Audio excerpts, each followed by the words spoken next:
Brihan Mumbai corporation ఎన్నికల వేళ పార్టీల మధ్య అనుచిత వ్యాఖ్యలు మంటలు రేపుతున్నాయి. హిందుస్థాన్ మరో పాకిస్తాన్ కాకుండా ఉండాలంటే ఎక్కువ మంది పిల్లల్ని కనాలంటూ మాజీ MP BJP leader Navneet Kaur మాట్లాడితే దానికి కౌంటర్ ఇచ్చారు ఎంఐఎం అధ్యక్షుడు అసదుద్దీన్ ఓవైసీ. ఎక్కువ మందిని కనకుండా మీకెవరు అడ్డం పడ్డారంటూ ఎద్దేవా చేశారు ఆయన. అయితే దాన్ని కూడా నవనీత్ కౌర్ తగ్గకుండా రీకౌంటర్ ఇవ్వడంతో విషయం కాస్త శృతిమించింది.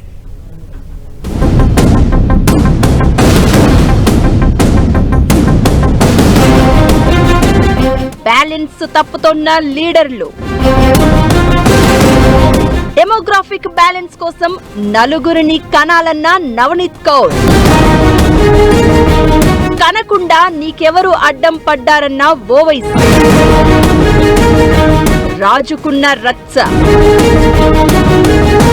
ఒకప్పటి హీరోయిన్, నేటి Mumbai political fire brand Navneet Kaur ఊరఫ్ నవనీత్ రాణా తాజాగా బీజేపీలో చేరారు.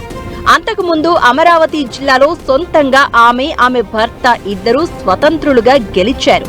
ఎంపీలుగా ఎమ్మెల్యేలుగా తమ ప్రాంతంలో మంచి పేరే సంపాదించారు. 2024 ఎన్నికల తర్వాత వారిద్దరూ బీజేపీలో చేరారు. తాజాగా ముంబై కార్పొరేషన్ ఎన్నికల ప్రచారంలో మాట్లాడుతూ ప్రతి హిందువు ఒకరితో సరిపెట్టవద్దని, కనీసం 3-4 పిల్లలను కనాలని సూచించారు. ఇదే సందర్భంలో మౌలానానో మరెవరో నాకు తెలియదు, ఆయనకి 4 భార్యలు, 19 మంది పిల్లలట. ఎక్కువ మందిని కని భారత్ ని పాకిస్తాన్ గా మార్చాలనేది ఆయన ప్లాన్ అనుకుంటా అని కామెంట్ చేశారు. सभी हिंदुओं को आग्रह करूंगी कि ये 19 बच्चे पैदा कर रहे हैं तो हम किमान 3 से 4 बच्चे ये हिंदुस्तान में हम सब हिंदू भाइयों ने, बहनों ने, हमने करना चाहिए. ये हिंदुस्तान को पाकिस्तान बनाने के राह पे चल रहे हैं तो हमको हमारे हिंदुस्तान से अगर प्रेम होगा, ये 19 बच्चे कर रहे हैं तो हमने जरूर 3 से 4 बच्चे जरूर सबने करने चाहिए. నవనీత్ రాణా కామెంట్లపై ఎంఐఎం అధినేత అసదుద్దీన్ ఓవైసీ రియాక్ట్ అవుతూ, నవనీత్ పేరెత్తకుండానే నాకు 4 కాదు 6 పిల్లలున్నారు, ఆమెను 8 మందిని కనవనండి, ఎవరొద్దన్నారంటూ మండిపడ్డారు.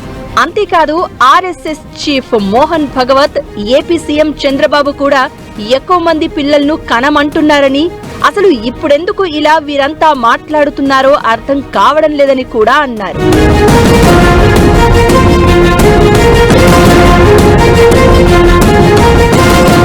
దీనిపై తిరిగి నవనీత్ ఘాటుగా స్పందించారు. ఓవైసీ మనసులో ఏముందో, ఆయన బుర్రలో ఏం ఆలోచిస్తూ ఈ మాటలు మాట్లాడారో తనకు తెలుసు అన్నారు. అసలు భారత్ మాతాకి జై అనని వారు, వందే మాతరాన్ని గౌరవించని వారిని పాకిస్తాన్కి పంపేయాలన్నారు.